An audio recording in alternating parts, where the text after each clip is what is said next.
Hello, PBC family. Thanks for tuning in tonight. You know, one of the things that can happen after we go through one of these big events and these big times like Easter is it's over, and then we can just go back to our life as normal, and everything that we celebrate and talk about doesn't make that big of an impact on us. We kind of just go back to normal.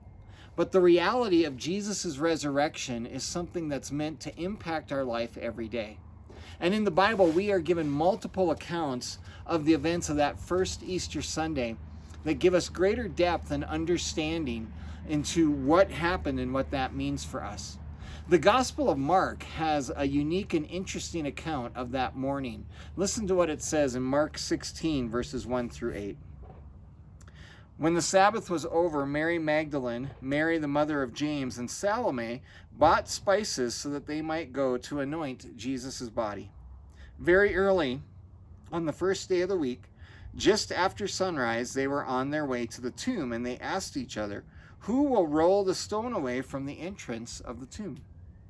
But when they looked up, they saw that the stone, which was very large, had been rolled away.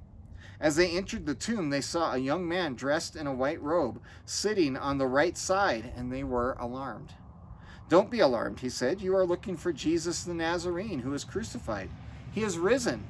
He is not here. See the place where they laid him. But go, tell his disciples and Peter, he is going ahead of you into Galilee. There you will see him, just as he told you." Trembling and bewildered, the women went out and fled from the tomb.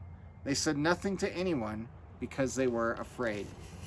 There are a few interesting things to notice about Mark's account of that first Easter. One is that Jesus never actually appears to anyone.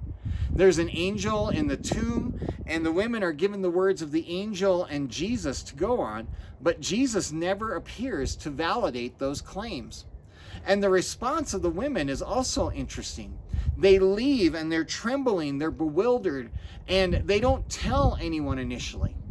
Now, we know from the other accounts that the women do go and tell the disciples, but the shock, just the confusion of everything, it takes them some time to kind of process this and really figure things out.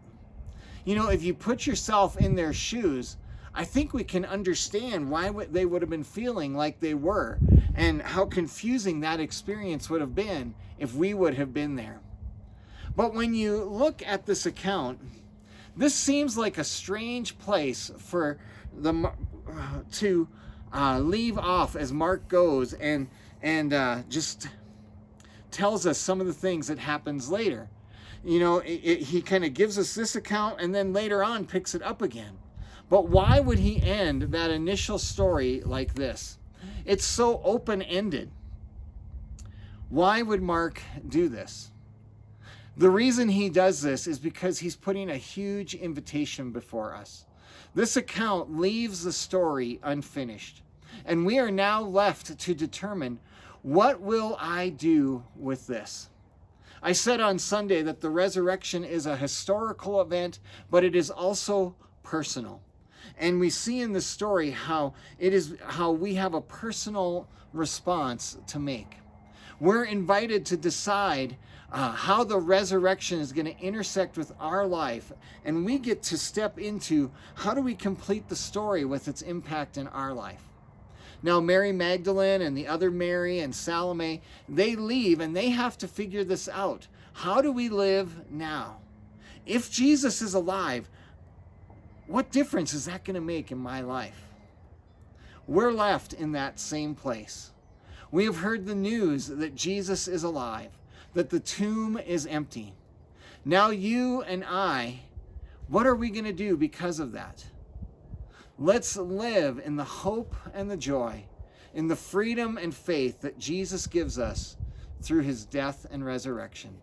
Let's go forth and let that change everything for us. Thanks for joining me tonight. Hope you have a great rest of your week.